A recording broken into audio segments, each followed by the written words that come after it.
Hello everyone, एक बार फिर से स्वागत है आप सबों का आपके अपने प्यारे यूट्यूब चैनल ज्ञानी गुरुकुल में।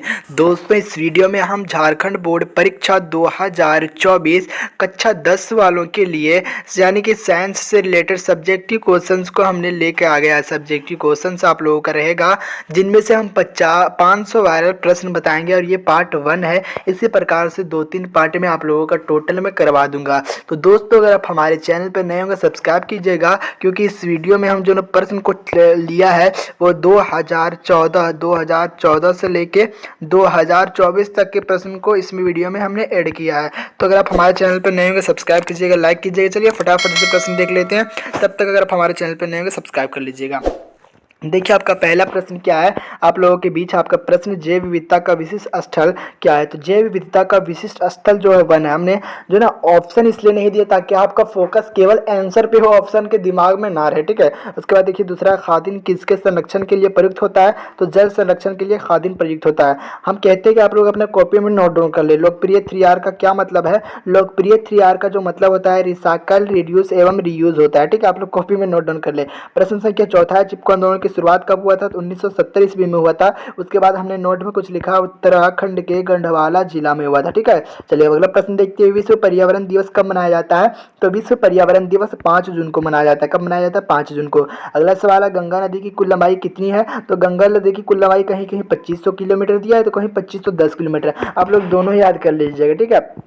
अगला सवाल देखते हैं, नाइट्रोजन और ऑक्सीजन की प्रतिशत कितनी है। तो नाइट्रोजन की प्रतिशत 78% है और ऑक्सीजन की 21%, यानी नाइट्रोजन 78% और ऑक्सीजन 21% है। अगला सवाल है, जैव विकास का सिद्धांत किसने प्रतिपादित किया है। तो जैव विकास का सिद्धांत प्रतिपादित किया चार्ल्स डार्विन ने किया। अगला सवाल है, मनुष्य में कितने गुणसूत्र होते हैं। तो मनुष्य में 23 जोड़े गुणसूत्र 23 जोड़े होते हैं और 46 गुणसूत्र पाए जाते हैं, ठीक है। अगला सवाल देखते हैं, सवाल नंबर 10 जो बहुत इंपॉर्टेंट सवाल है, डीएनए का फुल फॉर्म क्या है। तो डीएनए का जो फुल फॉर्म होता है डिओक्सीराइबोन्यूक्लिक एसिड होता है, ठीक है। अगला सवाल देखते हैं, पौधे के किस भाग में बीजांड पाया जाता है। तो पौधे के किस भाग में बीजांड पाया जाता है। आप लोग पढ़े होंगे, अंडाशय में बीजांड पाया जाता है, ठीक है। यहाँ टाइपिंग में हल्का मिस्टेक हुआ, पूरा सा होगा, आधे सा नहीं होगा। अगला सवाल देखते हैं। अगला सवाल है, लेंस की क्षमता का एसआई मात्रक क्या है। तो लेंस की क्षमता का जो एसआई मात्रक है वो है डायोप्टर, ठीक है। आप लोगों ने पढ़ा होगा, इस चीज पे आप लोग फोकस करते नहीं है, इसलिए आप लोगों का कम मार्क्स आता है। अगला सवाल देखते हैं, मानव नेत्र वस्तु का प्रतिबिंब कहाँ बनाता है। तो मानव नेत्र जो होता है वस्तु का प्रतिबिंब जो बनाता है वो बनाता है दृष्टिपटल या तो रेटिना पर, ठीक है। चलिए प्रश्न संख्या 14 देखते हैं, रेटिना से जुड़े दो तंतुओं के नाम लिखे। तो रेटिना से जुड़े दो तंतुओं का नाम है छड़नुमा और शंकुनुमा तंतु, ठीक है। चलिए प्रश्न संख्या 15 देखते हैं, समान दृष्टि के लिए न्यूनतम दूरी क्या होती है। तो समान दृष्टि के लिए जो न्यूनतम दूरी होती है 25 सेंटीमीटर होती है। अगला सवाल है, विद्युत आवेश का एसआई मात्रक क्या है। बहुत ही इंपॉर्टेंट सवाल है, ऐसा ही मात्रक का प्रश्न आ सकता है आपके एग्जाम में, ठीक है। तो विद्युत आवेश का ऐसे मात्रक कूलम है, ठीक है। अगला सवाल देखते हैं, एक इलेक्ट्रॉन आवेश कितने कूलम के तुल्य होता है, यानी कितने कूलम के बराबर होता है। तो एक इलेक्ट्रॉन आवेश 1.6 × 10 के पावर 19 कूलम के तुल्य होता है। अगला सवाल है, एक कूलम आवेश कितने इलेक्ट्रॉन के आवेश के तुल्य होता है। प्रश्न अलग अलग है, आप लोग ध्यान से देखिएगा।